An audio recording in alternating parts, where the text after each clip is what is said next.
So I guess your those who work with you and the people you employ, you make sure they are good at the job.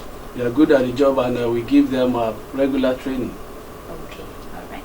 Now, aside your employees, what challenges do you face in this auto care business?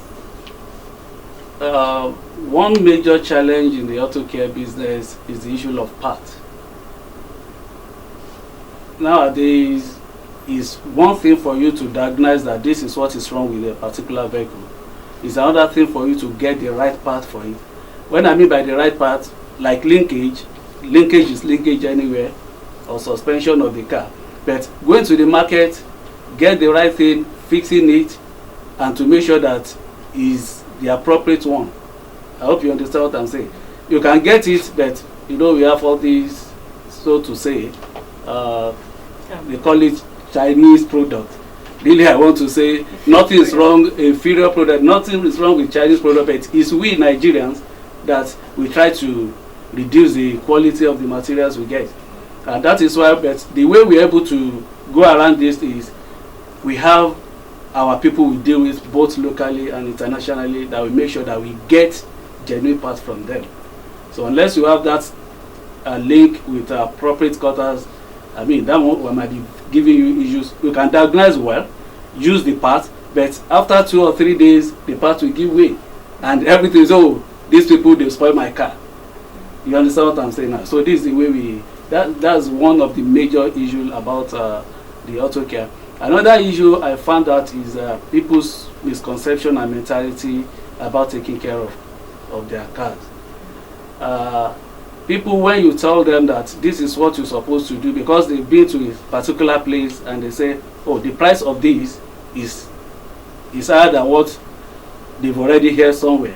Not saying that if you want good products, you have to pay good price. So you need to let them know and understand. But those people that have been coming to us, I mean, they have good reports about us. Okay, thank you very much for that enlightenment. And aside that, now it's a registered business, I guess. Okay. Now, when it comes to the issue of registration and dealing with the government, how have you been managing the relationship you have with being an established and registered company, and you know, not being disturbed by the stringent policies of government?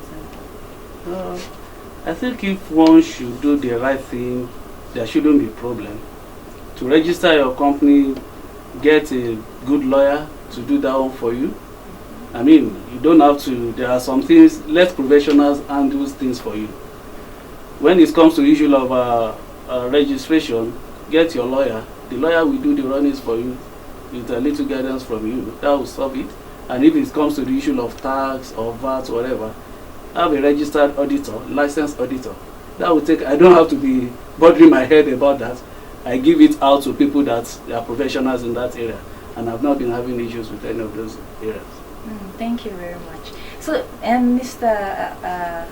Yomi Oladidpupo, it means you're telling us that when it comes to handling business, we should allow professionals to handle the technical aspect. Exactly. Now, when we're talking about those listening to us, we have different kinds of people. They have different people, and they have different level of exposure, different capacity. Okay. Now, do you think it's an average individual who wants to go into this kind of business how do you think they can access professionals to handle the technical aspect of this, of starting off this kind of business? Yeah, first thing about starting business, I advise people, money should not be your first priority when you are starting business. Passion should be your priority. Have a passion for whatever you want to do. So when you have passion for business, whatever challenges that comes your way, you'll be able to overcome it. But when you make money your priority, when you start business, I can tell you, there's no business you start that will start yielding money immediately. You have to overcome some challenges, and at the end of the day, you get stable because you now begin to rise up. So the first thing is, don't let money be your priority. Let vision and passion be your priority. If you have passion for something, like what I told you, I didn't read engineering in the university, but I know there is a need in our society.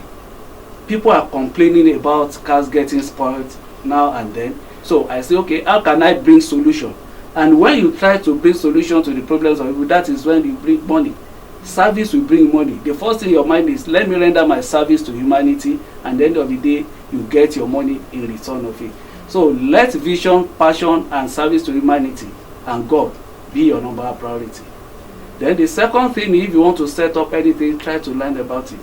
I told you, when this vision came up, with my little knowledge about painting and spraying from my dad, I have to do some studies on my own. With that studies, I'm able to get professionals that will handle one thing or the other, so that I won't be just an ignorant person in the midst of my staff.